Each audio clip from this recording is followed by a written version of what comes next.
everyone, yasas que kalos irtate to another episode of Dimitra's Dishes. Today I'm going to teach you how to make Christopsomo, also known as Christmas bread. So this is a Christmas bread that's made traditionally either on New Year's Eve or the day before New Year's Eve. In most Greek households, it's so delicious. It's sweet, but not too sweet, even though I make mine much sweeter than traditional recipes do. I just like it a little more sweeter, and it has the warm flavors of star anise and anise seed. It's just so good. Some people like to put cinnamon in it. Let's get started.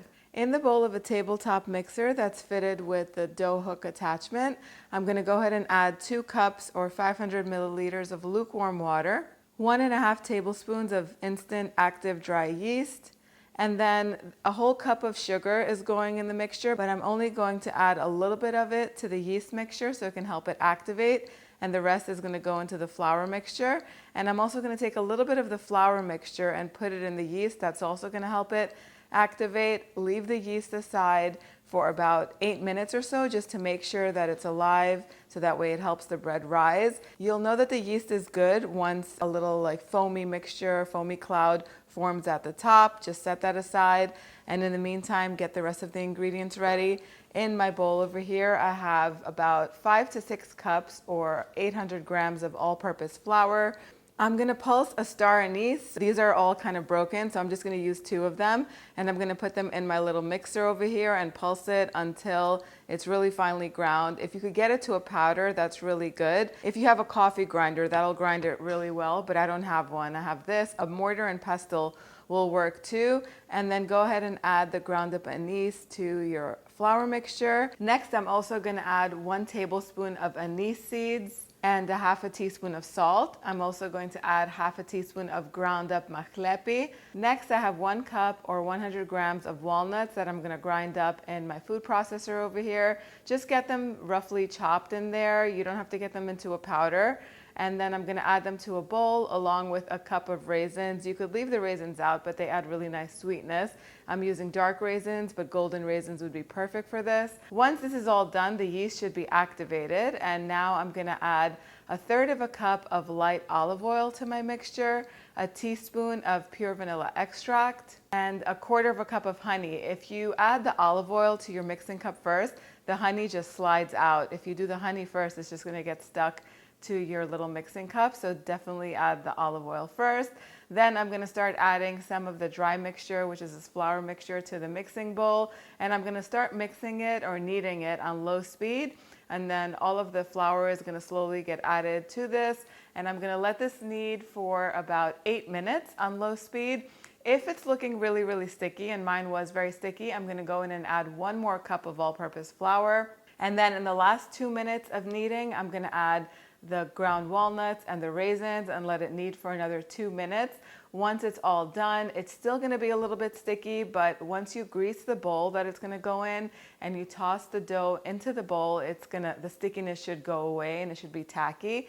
Cover your bowl with plastic wrap or with a clean kitchen towel and set it aside in the warmest part of your house so it can double in volume. That's going to take about 1.5 hours to 2 hours because it is a very rich and heavy dough. So I'm baking my Christmas bread in a 10-inch round baking pan. You want to make sure that it's pretty deep, at least 3 inches deep, because the cake is going to rise a lot. Go ahead and grease it with some olive oil or with some baking spray and place a round parchment paper on the bottom and make sure that you grease that well too.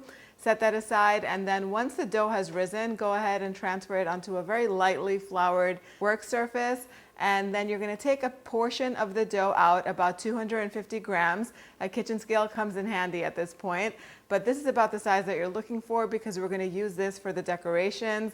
Then you're going to go ahead and just roll it out a little bit, roll out the bigger portion of dough into a ball and place it into the prepared baking pan. Cover it with plastic wrap and just set it aside for about 20 minutes so it can begin to rise while you prepare the decorations. Keep in mind that the more you work with dough, the harder it is for it to roll out. You're going to notice that once you've worked with it and you start rolling it out, or if it's a little bit cold, while you're rolling, it'll start to contract on you. So we're gonna first cut it into 2 portions. One portion needs to be bigger than the other because we're gonna use one portion to make the cross for this.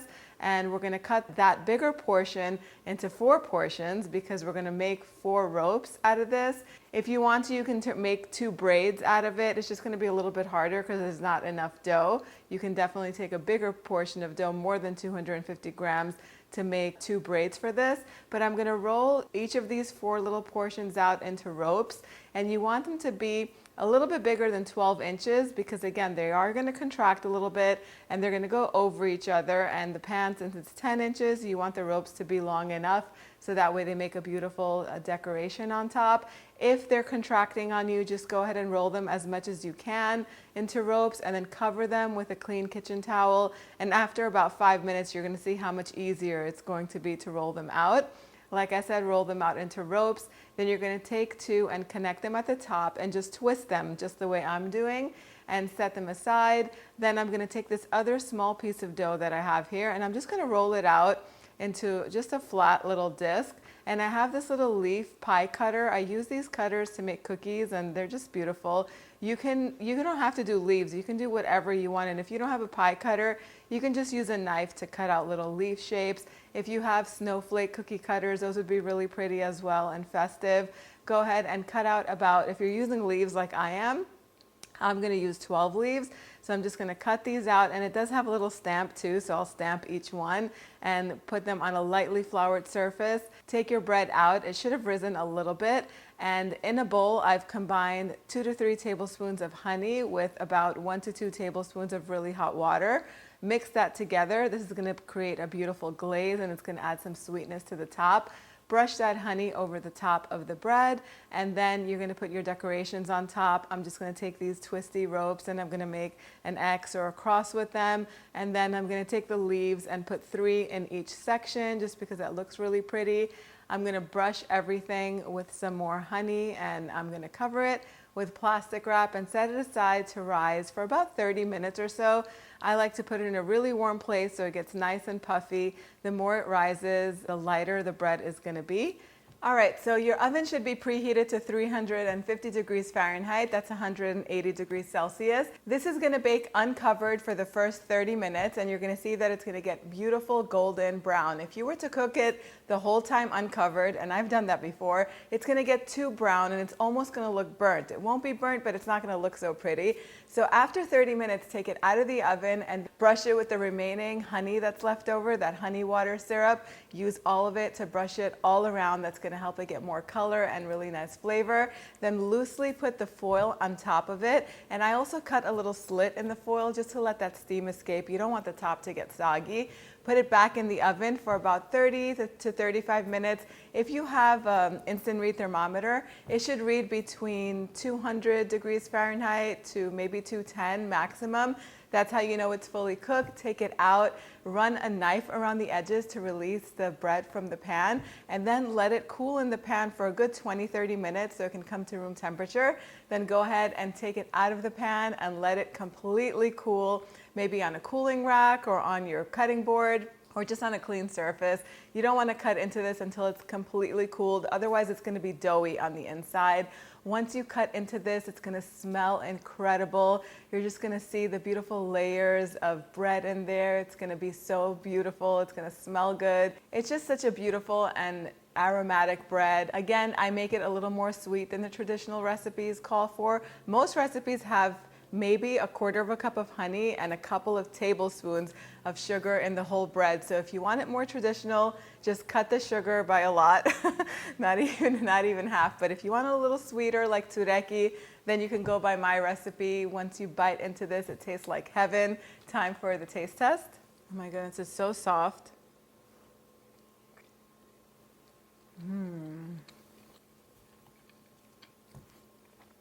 It really is delightful. Tureki has much more mahlepi in it, and it really tastes like tureki. This does not taste so much like tureki. It's totally different. You do taste the mahlepi in the background, and you have that anise flavor, which is almost like a licorice, but not as strong as a licorice. The anise seeds are also really nice in there. I love raisins, so I did put the raisins in there. You could leave the raisins out and the walnuts out if you don't like them, and put your favorite fruit and nuts in here, or leave it out completely, even though it won't be so traditional if you leave the nuts out. I did forget to mention that once I put the decorations on, it is traditional to put a whole walnut in its shell in the center. I forgot to say that when I was doing the instructions, but I did put that in there, and it baked the whole time. It's just a part of the decoration, makes it really traditional looking. I hope you guys give this recipe a try. You can print it out on the website, dimitrasdishes.com. Thank you so much for spending time with me today. I'll see you all next time. Yes, yes.